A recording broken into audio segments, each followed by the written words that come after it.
Hi there, my name's Dave with Kellogg Garden, and I'm going to teach you how to make a fertilizer tea. The supplies that you're going to need to make this fertilizer tea are 2 5-gallon buckets. You're going to need a measuring cup. You're going to need a stirring stick or something else that you can stir with.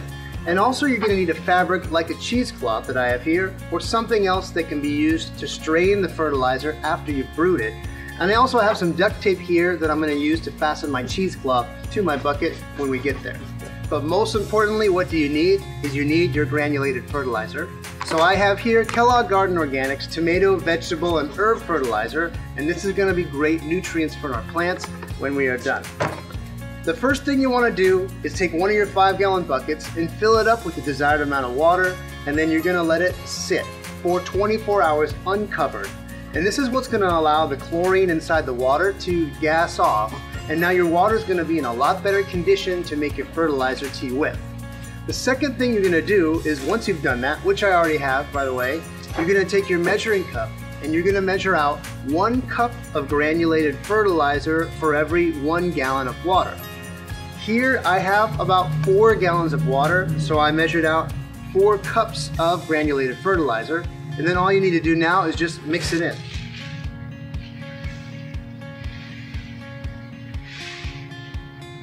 Okay. Once you've poured it inside of your water, you're going to take your stirring stick and you're going to gently stir the fertilizer into the water so that it is evenly distributed throughout the water.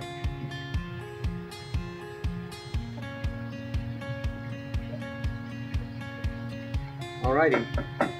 And now that I've done this, it's ready to brew. And the way that you brew it is that you just let it sit in the water uncovered for another 24 hours. And then the nutrients from the granulated fertilizer is going to go into the water.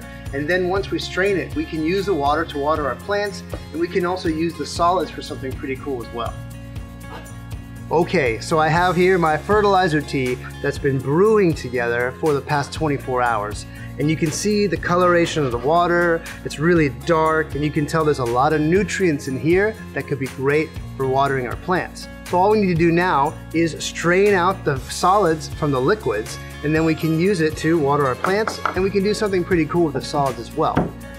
Alright, so I have my fertilizer tea that's been brewing for 24 hours, and I have my cheesecloth that I placed over the bucket, and I've used my duct tape to fix it into place so it doesn't go anywhere, and I have my second empty bucket here where I'm going to strain the water into there and separate the water from the solids. So let's go ahead and do it.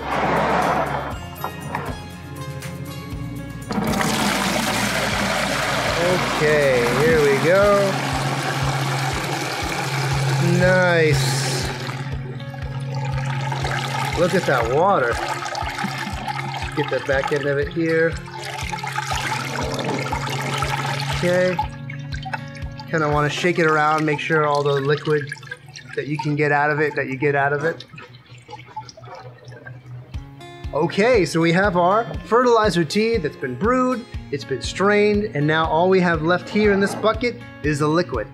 And you can use this water to water your plants as normal. You can use a hose end sprayer, you can use a watering can, you can just pour it over. You could even put it inside a spray bottle and use it as like a foliar spray. But keep in mind, you want to use 2 to 3 cups of this for every 1 to 2 gallon size plant. But what about these solids? You don't want them to go to waste, right? There's a lot of great nutrients still that's in here. So you want to take this and you want to work it into the soil around the drip line of your plants, and this will allow the nutrients to quickly reach the roots so that your plants are beautiful and thriving. Nothing goes to waste, everything is all natural, and our plants really love it. So thank you very much for learning with us how to make fertilizer tea. If you have any questions, please go to kellogggarden.com.